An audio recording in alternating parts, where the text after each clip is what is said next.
Welcome to yet another episode of Prime Minister Speaking. You are with me, Nanda Kumar. The Prime Minister Narendra Modi met UN Secretary General Ban Ki-moon on the sidelines of the vibrant Gujarat summit in Gandhinagar. Issues related to climate change, environment and clean energy came up for discussion. Let me begin by expressing our solidarity with the people of France as they mourn their loss and come to terms with the brutal terrorist attack. As we see it spread around the world, let us pledge to work together to make sure that it will not succeed against the life that we have all gathered here to build and the values that we stand for. Your partnership has enhanced the enterprising spirit of 60 million Gujaratis. It has boosted the morale of 1.2 billion Indians. This event is perhaps the biggest gathering on earth where budding entrepreneurs have the opportunity to see the President of the World Bank, and where a young farmer dreaming to set up a food processing unit can listen to the views of UN Secretary General on issues like food security. That is why, during one of the previous events, I had called it Davos in Action. Friends, after becoming Prime Minister, I have travelled to the remotest part of India and also to various parts of the world. I have been to the UN, BRICS, ASEAN Summit, G20, SAARC summits. Some common worries have been expressed everywhere. The biggest concern is about the global economy. We all have to find the ways for stability and recovery. We also have to work for sustainable and inclusive growth. We in India believe that problems present us with opportunities to become stronger, disciplined and innovative. My government is trying to generate confidence. We have prepared a team to secure a robust future. We believe that changes start with a change in mindset. Friends, it is a matter of great place that today there is a tremendous interest in India. और मैंने देखा है दुनिया में जहां गया जिसे मिला चारों तरफ भारत के प्रति रुचि, भारत के प्रति आकर्षण, भारत के प्रति गौरव का भाव ये मैं अनुभव कर रहा हूं और मैं मानता हूं कि ये अपने आप में ये एक हमारी बहुत बड़ी ताकत है. Countries are coming forward to work with us. This has, of course, generated expectations from India. However, India has to be seen from a different angle. It is not just a country of today. It is also an old civilization It is not just a country of a few cities. It is a country of thousands of towns and several hundred thousands villages. It is a country of diverse communities. Therefore, India has its own solution for many pressing problems. Our philosophy is a philosophy of conservation. Our culture teaches us nurturing of nature. Our way of life is that of harnessing. Such thoughts and practices have excited in India for centuries. Thus, whatever we will do, it will be aligned with our culture, ethos, and beliefs. Because we know this is what will work in India. My government is committed to changing and improving the economic and social conditions of India, including the quality of life. In a short span of 7 months, we have been able to change the atmosphere of despair and uncertainty.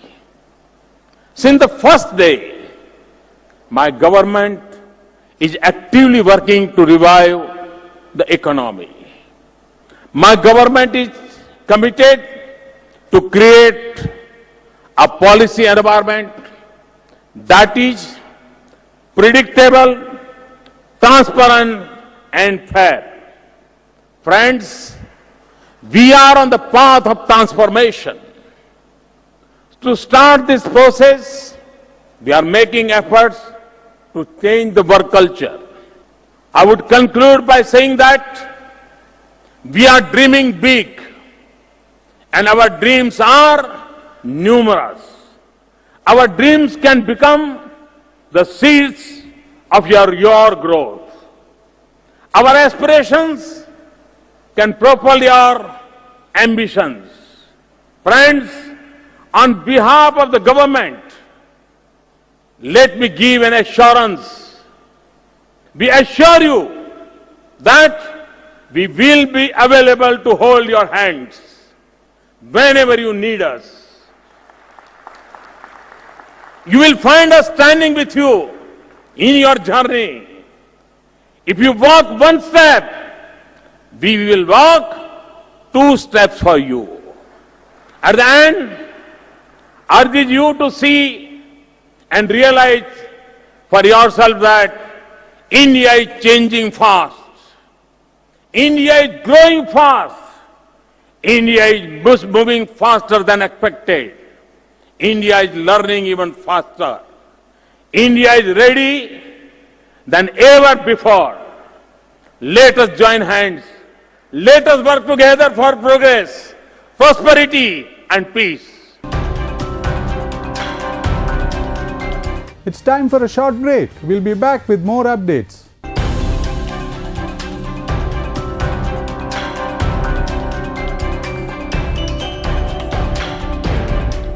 Welcome back. You're watching Prime Minister Speaking. Mr. Narendra Modi said his government was adding a new paradigm to the public-private partnership model by involving all stakeholders in decision-making processes. Addressing participants of the National Workshop on Make in India at Vigyan Bhavan in New Delhi. आज के इस अवसर पर आप अनुभव करते होंगे openness का, एक खुलापन, सरकार क्या सोचती है,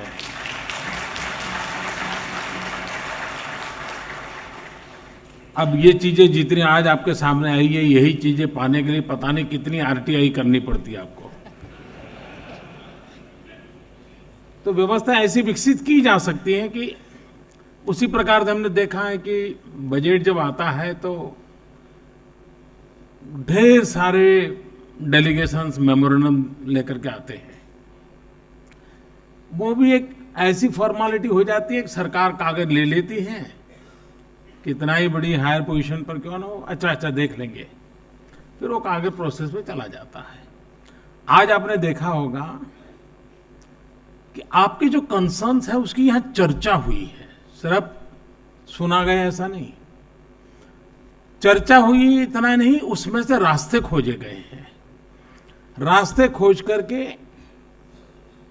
हम मिलकर के अचीव कैसे करें, हमारी कलेक्टिव रिस्पॉन्सिबिलिटी का एक फीलिंग आ जाए, फीलिंग ऑफ वननेस, उस दिशा में एक प्रयास है। जब मैं प्रारंभ से कहता हूं कि मिनिमम गवर्नमेंट मैक्सिमम गवर्नेंस, और उस नए अप्रोच को आज आपने अनुभव किया, इट्स अ गुड बिगिनिंग, लेकिन इससे आपको संकेत मिलता होगा कि किस दिशा में जाया जा सकता है। तो in true sense public private partnership का मॉडल मीटिंग ऑफ माइंड से शुरू होता है, तो फिर अचीवमेंट इन मैन्युफैक्चरिंग तक पहुंचता है। और मैं मानता हूं कि आज पूरे धन भर में आपने इस बात को अनुभव किया होगा। हमारी कोशिश है एबीसीडी कल्चर से एक ऐसे रोड मैप पर जाएं जिसमें सक्सेस ही सक्सेस हो। और जब मैं सक्सेस ही सक्सेस के रोड की बात करता हूं तो मैं उस रोड की चर्चा करता हूं जिसमें ROAD, R responsibility, O ownership, A accountability, D discipline. ये रोड मैप पर हम आगे बढ़ना चाहते हैं। सरकारी पूरे व्यवस्था को उस दिशा में हम तैयार करने की कोशिश कर रहे हैं। जिस प्रकार से आज हम इस फोरम में इस लेवल के लोग मिले हैं, मैं मानता हूं हमें विकास के लिए जिन बातों पर बल देना है उसमें man, material, money, machine, minerals, इसका मैक्सिमम मूवमेंट कैसे हो, कोई स्टैग्नेंसी ना हो इन पांचों क्षेत्रों में। इन 5M की मूवमेंट कैसे बढ़े और उसको लेकर के हम आगे बढ़ना चाहते हैं। आज पूरे दिन भर ये जो प्रयास हुआ है, हर एक की जिम्मेवारी तय हो चुकी है, रोड मैप तय हो चुका है, क्या अचीव करना है वो निर्धारित हो गया है, नीतियों में क्या परिवर्तन लाना है वो तय हो चुका है। अब मैं नहीं मानता हूं कि कोई कागजी कार्यवाही की जरूरत पड़ेगी, अपने आप चीजें इंप्लीमेंट होगी और हम जो मेक इन इंडिया का कंसेप्ट लेकर के चल रहे हैं उसको आगे बढ़ेंगे। लेकिन बात मेक इन इंडिया से अटक नहीं सकती। Let's take another quick break. We'll be back. Stay tuned.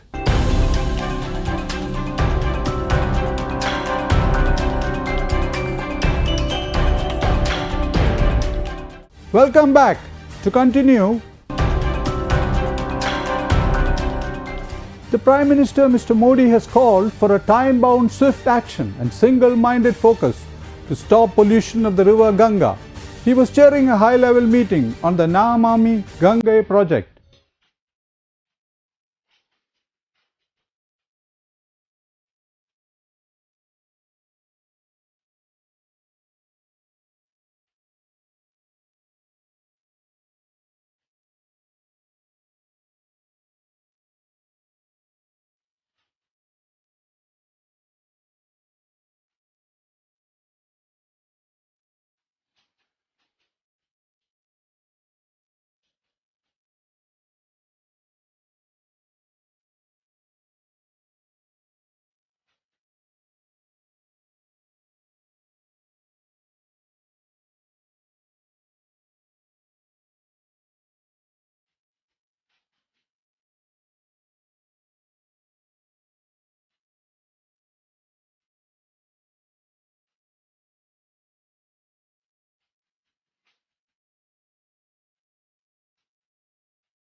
मेरे मन में जो विचार आए, पहले मैं सोच रहा था कि भारतीय जनता पार्टी ने मुझे यहां भेजा है।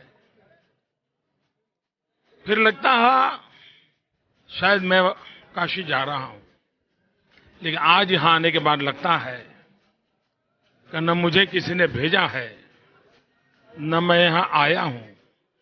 मुझे तो मां गंगा ने बुलाया है। और एक बालक जैसे अपनी मां की गोद में वापस आता है, वैसी मैं अनुभूति कर रहा हूं।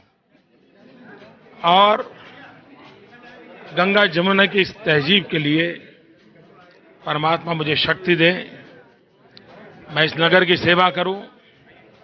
मेरे गरीब बुनकर भाई हो, काशी का सारे विश्व में एक स्पिरिचुअल कैपिटल के रूप में स्थान बने। और मेरा ये सौभाग्य रहा, मेरा जन्म वडनगर में हुआ। मुझे प्रारंभिक जीवन में कार्य करने का अवसर वडोदरा में मिला और आज मां की गोद में वाराणसी में वापस आया। मैं जिस गांव में जन्मा, वडनगर, वो भी शिव का बहुत बड़ा तीर्थ है। वहां की शिव भक्त नागर कम्युनिटी काशी में भी बहुत बड़ी मात्रा में रहती है। लेकिन सबसे बड़ी बात है कि जब ह्यूएन त्सांग आए थे, चाइनीज फिलोसोफर, वो मेरे गांव में बहुत समय तक रहे थे। और ह्यूएन त्सांग ने लिखा है कि उस समय बुद्ध भिक्षुओं का बहुत बड़ा हॉस्टल वडनगर में था और बुद्ध भिक्षुओं की ट्रेनिंग का बहुत बड़ा वो सेंटर था। लोग मानते थे कि बुद्ध सिर्फ ईस्ट में थे, लेकिन मेरा गांव कहता है कि बुद्ध वेस्ट में भी थे। तो मेरा बुद्ध से वो लगाव जन्म के साथ जुड़ा हुआ है। बड़ौदा मेरा कार्यक्षेत्र रहा।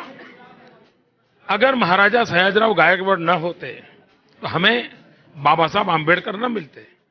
बाबा साहब आम्बेडकर को शिक्षा दीक्षा का काम सयाजीराव गायकवाड़ ने किया था। विदेश भेजा, उनकी पढ़ाई की चिंता की। उस भूमि में मुझे कार्य करने का सौभाग्य मिला।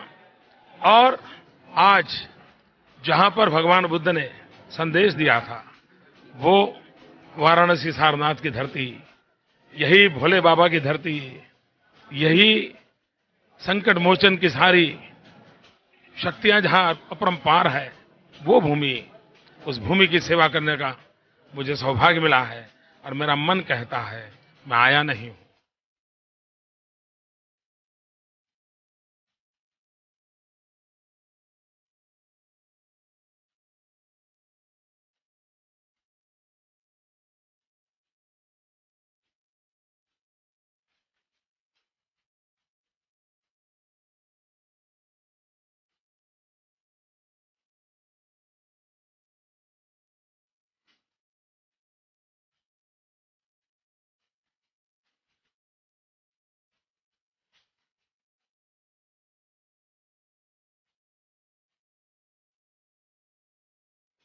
मुझे भेजा भी नहीं है, मां गंगा ने बुलाया है और गंगा मुझे आशीर्वाद दे। और मैं कह सकता हूं, जैसे महात्मा गांधी साबरमती तट के साथ जुड़ गए और साबरमती के संत की पहचान हुई, उस साबरमती को ठीक करने का सौभाग्य मुझे मिला था। और आज भी अगर आप इंटरनेट पे साबरमती फ्रंट को, उस पूरे को देखोगे तो आपको अचरज होगा कि कैसा काम किया जा सकता है। ईश्वर मुझे दे शक्ति, मां गंगा मुझे शक्ति दे कि मैं उससे भी बढ़ करके सारे विश्व में मेरी मां गंगा का, मेरे इस काशी का जय जयकार हो, ऐसा कुछ करूं।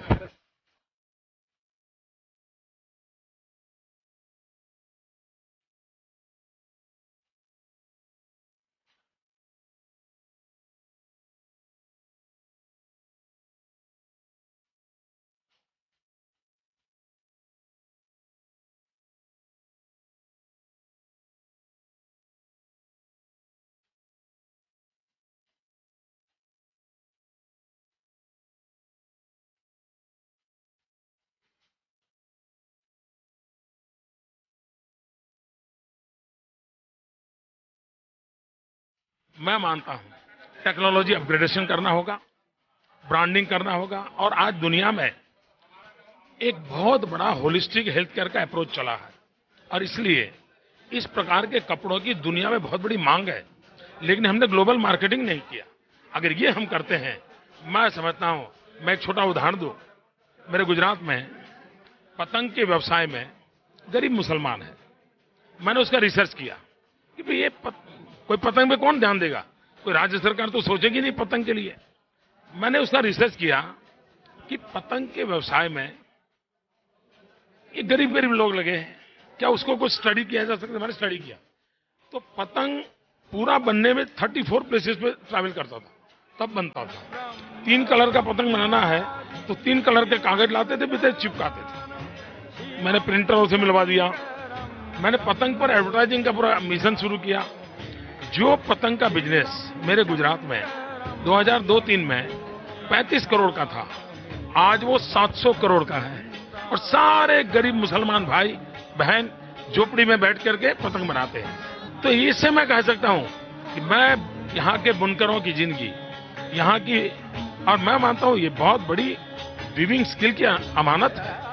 उसके लिए technology upgradation, branding, marketing, designing, ये सारे सपोर्ट बेस अगर खड़े हो जाए, मैं नहीं मानता हूं कि मेरा काशी का बुनकर चाइना से मुकाबला न कर सके।